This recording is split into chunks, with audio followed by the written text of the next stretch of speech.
Hello my YouTube family. जैसे कि आपको मालूम है कि मैंने शुरुआत की है रहस्यमयी घटनाओं के ऊपर कहानियाँ सुनाने की। तो मेरा एक पहला एपिसोड था जिसमें मेरी दूसरी कहानी थी, जिसमें एक नेपाली दिखाई देता था और वो हमेशा कहता था कि डाल को बचा करके निकलना, क्योंकि वो टहनी गिरने से ही मरा था। पेड़ की एक डाल उस पर गिर गई थी, तो वो सबको आगाह करता था और ये मेरा मिस हो गया था पिछली कहानी में। तो आज की जो घटना है वो मुझे भेजी है उत्तराखंड की एक जगह है द्वारीहाट। वहाँ पर एक गांव है सुरई खेत। ये वहाँ की घटना है और मेरे एक रिलेटिव ने मुझे भेजी। घटना इस प्रकार है कि एक लड़का जो पहली बार गांव आया था और उसकी गांव में घूमने की बहुत इच्छा थी, तो वो जिसके घर में वो गेस्ट आया, उस फैमिली में कुछ लड़के थे, तो उसको गांव घुमा रहे थे। तो गांव घुमाते घुमाते वो बता रहे थे कि हमारी गौशाला है, ये हमारे गांव का मंदिर है, ग्राम देवता हैं, और कुछ पानी के झरने भी गांव में बह रहे थे, जिसके किनारे कुछ पूड़ी और कुछ धूप बत्ती और मिठाई ऐसी उसने रखी हुई देखी। तो उसने पूछा कि भाई ये इस नाले के पास ये क्यों रख रखी मिठाई और ये सब पूड़ी वूड़ी धूप बत्ती। तो उन्होंने कहा यार किसी ने ना छल पूजा होगा। उसने कहा छल क्या होता है? तो लड़कों ने बताया कि गांव में ना भूत प्रेत लग जाता है किसी पे, या कोई डर जाता है पानी की जगह पे तो जल छाया लग जाती है, तो ये पंडित जी पूजते हैं। तो उसने बोला कि उसके बाद ठीक हो जाता है आदमी। उसने कहा हाँ। तो कह रहा मैं नहीं मानता यार इन चीज़ों को, तुम लोग कितने मतलब पहाड़ों में लोग अंधविश्वासी हैं, कुछ नहीं होती ये सब चीज़ें, वैसे ही ठीक हो जाता होगा वो इंसान। तो उस लड़के ने, बाकी लड़के उसको कहने लगे यार यहाँ पर तू ऐसा मत बोल। उसने कहा यार कुछ नहीं होता, तुम लोग कितने पिछड़े हुए हो पहाड़ी लोग। इस तरह से वो थोड़ी सी मजाक बनाने लगा, और जबकि उसको आगाह भी किया और लड़कों ने, वो माना नहीं। उसने कहा नहीं यार मैं नहीं मानता इस चीज़ को। तो उसने कहा यार तू मत मान पर यहाँ मत बोल। चलो खैर बात आई गई हो गई सारा। तो जो लड़का घूमने आया था वो बार बार कह रहा था कि मैं इन चीज़ों को नहीं मानता और तुम लोग बहुत अंधविश्वासी हो। तो एक लड़के ने उसमें से बोला कि यार तू यहाँ पर ये सब मत बोल, मैं तेरे को बोल रहा हूँ तो यहाँ मत बोल। तो खैर बात आई गई हो गई। वो बाकी चीज़ें घूमने लग गए, गांव की बाकी जगह दिखाने लग गए उसको, खेत अपने खलिहान पेड़ पौधे ये सब। तो क्या हुआ, घूमते शाम को जब वो घर पहुँचे, रात को खाना खाया, सब कुछ, परिवार बहुत बड़ा था, 8-10 लोग थे परिवार के, सब लोग रात को बैठे बातें बातें करने लगे खाना खाने के बाद। तो अचानक क्या हुआ कि जो लड़का घूमने आया था, जो पहली बार गांव आया था, उसकी ना कुछ वो अजीब अजीब हरकतें करने लगा। ऐसा लग रहा है जैसे डर रहा हो, और उसको कोई चीज़ बार बार बोल रही थी बोल हूँ कि नहीं, बोल हूँ कि नहीं।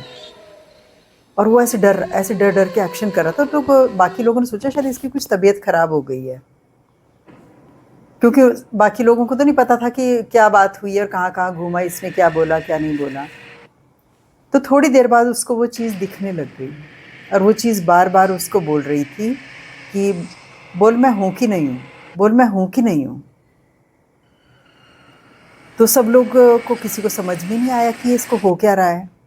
लेकिन थोड़ी ही देर के बाद जो सब लोग बैठे थे उनमें से एक दो को कोई आकृति सी दिखने लगी, जिसकी पूंछ सी थी, और ना वो आदमी था, ना वो औरत था, ना वो जानवर था, वो अजीब सा था, कुछ था। और थोड़ी ही देर में जब ये सिलसिला चल रहा था, तो एक मामा जी थे जिनका नाम सुरेश था, उनके ऊपर ग्राम देवता आते थे, नरसिंह। तो अचानक उन पे वो ग्राम देवता आ गए और उन्होंने उसको बोलना शुरू किया, तो मेरे होते हुए जो लोग मेरे संरक्षण में हैं, तू उनके उनके साथ ऐसा कैसे कर सकता है, तू घर के अंदर घुसा कैसे, और तू निकल यहाँ से बाहर। और वो चीज़ उनके साथ बहस कर रही थी कि मेरे को तो यहाँ बुलाया गया है, मैं तो आया हूँ अपना सबूत देने के लिए और मैं नहीं जाऊँगा। उसने कहा तुम्हें, ग्राम देवता कहने लगे कि तुम्हें तो जाना पड़ेगा यहाँ से। और थोड़ी ही देर में बाकी लोग जो देख रहे थे उनको ऐसा फील हो रहा था जैसे कोई मलयुद्ध सा हो रहा है, यानी कि उस प्रेत के बीच में और ग्राम देवता के बीच में युद्ध हो रहा है। और ऐसा लग रहा था कभी कभी वो गर्दन से अपना हाथ छुड़ा रहे हैं, कभी वो घुसा मार रहे हैं, और इस तरह से बहुत देर तक ये मलयुद्ध चलता रहा और सब लोग हतप्रभ से देखते रहे। और उनमें से कुछ लोग उस आकृति को देख भी पा रहे थे, लेकिन सबको नहीं नज़र आ रही थी वो आकृति। लेकिन जिस लड़के ने चैलेंज किया था, जो गाँव में पहली बार आया था लड़का, उसको सब कुछ दिखाई दे रहा था, और वो खुद भी डर रहा था, और वो अजीब-अजीब हरकतें कर रहा था। तो वो चीज़ जो है जाने के लिए बिल्कुल तैयार नहीं थी, और ग्राम देवता उसके साथ पूरी लड़ाई लड़ रहे थे कि तू यहाँ से जाएगा, तू मेरे संरक्षण में जो लोग हैं उनको परेशान नहीं कर सकता। तो आखिरकार बहुत देर तक ये युद्ध उनका चलता रहा, सब लोग उसके दृष्टा थे, कुछ लोगों को नज़र आ रहा था और कुछ लोगों को सिर्फ पूंछ सी दिख रही थी, और वो जो लड़का था उसको तो पूरी आकृति नज़र आ रही थी, उसने बाद में बताया जैसा कि। तो आखिरकार ग्राम देवता ने बोला कि ठीक है, तू बता तू कैसे जाएगा। तब उस आकृति ने, उस प्रेत ने बोला कि ये लड़का वहीं धारे पर आकर के, उस पानी का जो स्रोत है वहाँ पर आकर के मेरी पूजा करेगा, और मुझे जो भी मैं मांगूंगा वो मुझे देगा। जो अनुष्ठान के हिसाब से होती हैं चीज़ें, पंडित जी वो ज़्यादा जानते हैं इन चीज़ों के बारे में।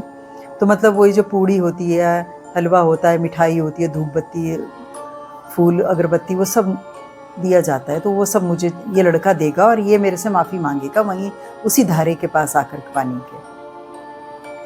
तो सहमति हो गई। ग्राम देवता ने कहा ठीक है, लेकिन उसके बाद तो इसको परेशान नहीं करेगा। उसने बोला नहीं, मैं परेशान नहीं करूँगा।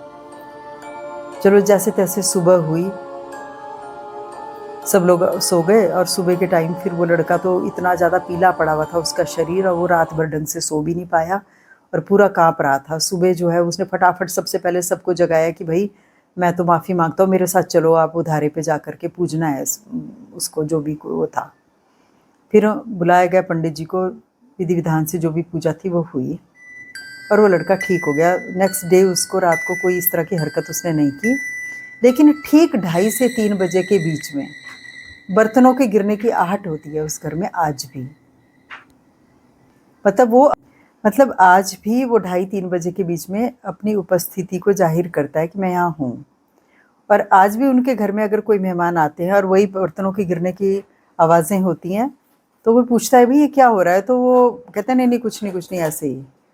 और उन्होंने अपने घर का नाम और वो सब बताने से भी मना किया, क्योंकि अभी भी उनके घर में ये चीज़ होती है कि 2:30 और 3 बजे के बीच में बर्तन गिरते हैं, और थोड़ी देर के बाद वो गिरना बंद हो जाते हैं।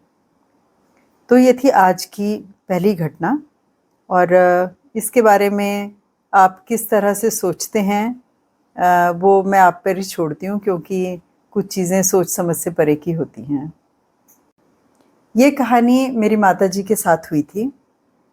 मेरे फादर जो है पहले प्राइवेट प्रैक्टिस करते थे, और उनकी गवर्नमेंट सर्विस लगी उसके बाद में हिमाचल प्रदेश में है मंडी डिस्ट्रिक्ट, और उसमें है एक गांव जयदेवी। तो छोटी सी जगह पे उनका पहले ट्रांसफ़र हुआ, और उस समय मेरी सबसे छोटी वाली बहन होने वाली थी। तो हॉस्पिटल का एरिया जो था वो काफ़ी सुनसान सी जगह में था। वहाँ पर हॉस्पिटल था और बाकी एम्प्लॉयज़ के छोटे छोटे क्वार्टर्स थे थोड़ी थोड़ी दूरी पर, और डॉक्टर का जो क्वार्टर था, यानी कि जो उनका घर था, वो काफ़ी बड़े एरिया में था। चारों तरफ प्लम के, आड़ू के बहुत सारे पेड़ थे, और काफ़ी सारे खेत भी थे वहाँ पर।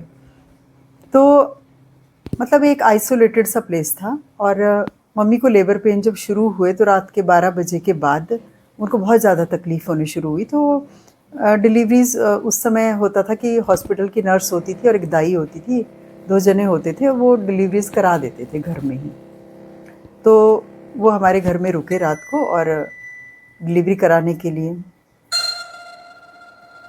तो हुआ ये कि जब मम्मी कोई ऐसा फ़ील हुआ 12-1 बजे के बाद कि जैसे मैं करा रही हूँ, सेम उसी आवाज़ में कोई बाहर करा रहा है।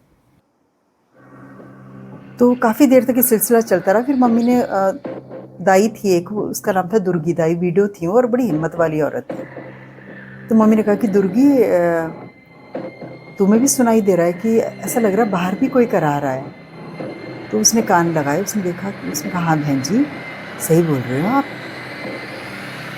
फिर मम्मी की जैसे पेन होते हैं तो आदमी कितना भी रोके कराता ही है इंसान उस समय, तो लेबर पेन बहुत टेरिबल होता है।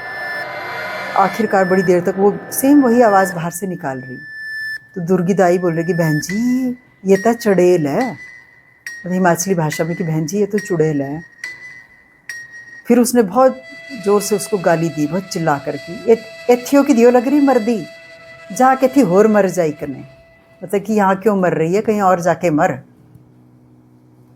जानती है कि तू नहीं जानती, पत्थर ते चिपकाई देनी माँ तू, मतलब जाती है कि नहीं जाती, नहीं तो मैं पत्थर से चिपका दूंगी तेरे को किसी को बुला के, तांत्रिक को। उसके बाद जो हुई की आवाज़ करती हुई इतनी दूर तक मम्मी कह रही उसकी हुई की आवाज़ आती रही, और खेतों से भागती हुई वो नीचे गई, लेकिन वो अंदर नहीं आ सकी, क्योंकि मेरी माँ भी भगवती की बहुत उपासक है, भगवान शिव को बहुत मानती है, तो वो भीतर नहीं आ सकी, वो शक्ति, मतलब वो जो भी एनर्जी थी वो बाहर से बाहर चली गई। तो ये बिल्कुल सत्य घटना है, और इसका किस ढंग से आप लेते हैं ये मैं आप पर ही छोड़ती हूँ। और ये घटना है कोटद्वार की, जो उत्तराखंड का एक छोटा सा कस्बा है। उससे, कोटद्वार से थोड़ी ही दूरी पर 7-8 किलोमीटर एक गांव है जिसका नाम है अमसौड़। उससे, अमसौड़ से थोड़ा ही पहले, यानी कि कोटद्वार और अमसौड़ के बीच में एक जगह थी, जिस जगह का नाम आज है दुर्गा देवी, बट उस समय उस जगह का कोई नाम नहीं था। पर वो जगह इसलिए बहुत ज़्यादा मशहूर हो रही थी कि वहाँ पर हर महीने कोई गाड़ी गिरती थी, कभी कोई बस गिर रही है, कभी कोई जीप गिर रही है, और ये सिलसिला साल भर से चलता आ रहा था। और वो जगह मशहूर हो गई थी कि यहाँ पर शाम को 5 बजे के बाद कोई ना कोई गाड़ी गिरती ज़रूर है, पर ये समझ नहीं आ रहा था कि ये हो क्या रहा है। तो वहाँ पर गांव के कुछ तांत्रिक, नवरिया बोलते हैं पहाड़ी भाषा में उसको, वहाँ पर पूछ लगाई किसी ने, तो पता चला कि वहाँ पर कोई एनर्जीज़ हैं, कोई नेगेटिव एनर्जी है जो मांगती हैं बलि। पर ये समझ नहीं आ रहा था कि वो कौन सी शक्तियाँ हैं और क्या चीज़ हैं। तो एक शाम को ऐसा हुआ कि स्कूटर वाला लड़का स्कूटर लेके जा रहा था, और पता नहीं क्या इंसिडेंट, इस ढंग से कुछ घटना घटी कि वो उसका स्कूटर गया सीधा खाई में नीचे, और वो पलट के एक तरफ खेत में गिर गया लड़का। और उसने फिर हल्ला मचाना शुरू किया, और किसी ने दूर दूर से देखा भी कोई है जो गिरा नीचे, हल्ला मच गया, बहुत सारे लोग इकट्ठे हो गए वहाँ पर। तो उस लड़के से पूछा कि भाई तू किस दिशा में जा रहा, तो नीचे की तरफ जा क्यों रहा था। उसने कहा मुझे खुद नहीं समझ में आ रहा है, मुझे तो इस तरफ सड़क दिख रही थी, और जिस तरफ सड़क है मुझे इधर खाई दिख रही थी। वहाँ 2 औरतें खड़ी थी, और उन्होंने नन्स जैसे कपड़े पहने हुए थे, बड़ा चोगा टाइप पहने हुए थे 2, और वो ऐसे हाथ कर रही थी, ऐसे करके कि इधर को आ, मतलब जैसे हाथ दे रहे या तो रोकने के लिए। तो उसको लगा कि इस तरफ सड़क है, मतलब उसको भ्रम हुआ, जिसको छल टाइप होता है, उस तरह का उसके साथ हुआ। तो तब ये रहस्य खुला कि बाकी गाड़ियाँ यहाँ पर क्यों गिरा करती थी। तो बहुत साल पहले वहाँ पर कोई मिशनरीज़ की बस गिरी थी, तो वो नन्स जो है आज भी दिखती थी, और वो इशारा करती थी इस तरफ को कि हमारे में शामिल हो जाओ, हमारी तरफ आ जाओ। तो फिर उसके बाद बहुत सारे प्रबुद्ध पंडित ज्ञानी लोग जो थे, उन्होंने फैसला किया कि यहाँ पर एक दुर्गा देवी का मंदिर बनाया जाए। तो माँ भगवती का वहाँ पर मंदिर बना है, जो आज दुर्गा देवी के नाम से प्रसिद्ध है वो जगह। जब वो मंदिर बना तो उसके बाद वहाँ पर ऐसी कोई घटना नहीं घटी, किसी ड्राइवर को कोई छल नहीं लगा। और पहले भी जो ड्राइवर वहाँ पर बसें गिरी तो वही छल लगता था उनको कि वो सड़क की जगह खाई, और खाई की जगह उनको सड़क दिखाई देती थी। तो माँ भगवती की कृपा से अब वहाँ पर कोई इस तरह की घटना नहीं घटती, और कोई अनहोनी नहीं हुई। तो इस तरह की घटनाएं पहाड़ों पे होती हैं, और लोग इसको मानते भी हैं, और बाकी मैं आपके ऊपर छोड़ती हूँ कि आप उन चीज़ों को किस प्रकार से लेते हैं।